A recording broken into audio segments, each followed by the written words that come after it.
Everyone's always talking about government debt, right? Those massive numbers you hear on the news every night. But what if the real debt crisis, the one that actually hits us where we live, is quietly building up in our own neighborhoods?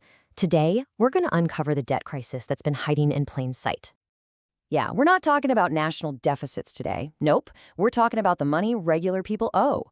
I mean, think about it. The sum of every credit card, every car loan, every mortgage that keeps the wheels of our daily lives turning.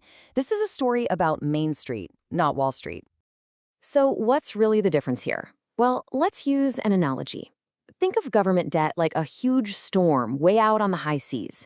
It's big, it affects the giant financial markets for sure.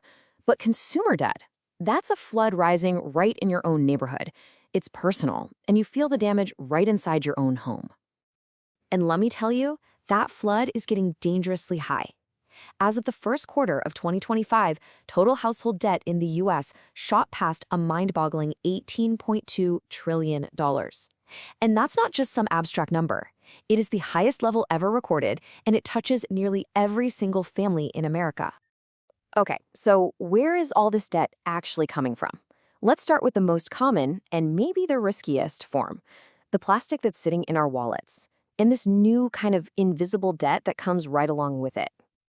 Right now, Americans owe $1.8 trillion just on their credit cards. Now, to put that into perspective for you, that balance has absolutely exploded by more than 50% in just a few short years, since 2021. This is not some slow and steady climb. It's a meteoric rise. So what makes this kind of debt so dangerous? Well, unlike a mortgage, it's revolving, which means there's no fixed end date. And with interest rates averaging over 20% and some retail cards hitting a totally punishing 36%, it's basically designed to keep you on the hook. And get this, people aren't just buying fancy things. They're swiping these cards for absolute essentials like groceries and medical bills. But hold on, there's a new player in town, and it's creating something people are starting to call phantom debt. You've seen them, right? Services like Buy Now, Pay Later that offers super easy, often interest-free installments. So what's the catch? Most of this borrowing is completely under the radar because it's not being reported to the credit agencies. It's debt that lenders, and sometimes even the borrowers themselves, literally can't see. And its adoption has been massive. We're talking 1 in 5 Americans now using a BNPL service. And while it sounds super convenient, the lack of oversight makes it incredibly easy to just stack up these payment plans without even realizing how much you truly owe until it's way too late. All right, let's shift gears now. We're going to move from short-term debt to the single biggest piece of the puzzle for most families, the mortgage. The very bedrock of the American dream. The scale here is just immense. Americans owe $12.8 trillion on mortgages alone. That accounts for nearly 70% of all household debt. It's the biggest financial obligation most people will ever take on. For years, the story was pretty simple. Low rates fueled a housing boom, millions of people locked in mortgages below 3%, and this created what's now famously known as the golden handcuffs effect. People are just sitting on these amazing rates, which makes them really reluctant to sell and move, and that has basically frozen a huge part of the housing market. But while a lot of homeowners are locked in safely, there are some really clear cracks starting to appear in that foundation. For anyone trying to buy a new home, mortgage rates are at 20-year highs, causing affordability to just plummet. And crucially, we're seeing a steady rise in serious delinquencies. That's people falling more than 90 days behind on their payments. Now for our third major category. This is a type of debt that has completely transformed from what was supposed to be an investment in the future into a source of crushing financial stress for an entire generation. And yeah, I'm talking about student loans. The growth here has been nothing short of explosive. Back in the early 2000s, total student debt was under $500 billion. Today, it stands at nearly $1.8 trillion. That's a more than 3-fold increase in just 2 decades. Wow. And here's the statistic that is truly alarming.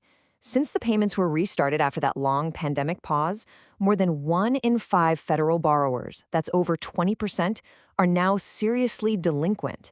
That is a record high, and it's a very clear sign of widespread distress. And listen, this is not just a problem for recent graduates. The largest chunk of this debt is actually held by people between 35 and 49 years old, We're talking about parents who are often still paying off their own student loans while trying to save up for their kids' education. It is a really painful generational squeeze. So we've looked at the individual pieces, right? The cards, the mortgages, the student loans.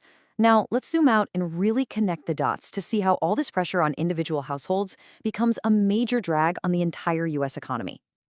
To really get the impact, you have to know this one simple fact.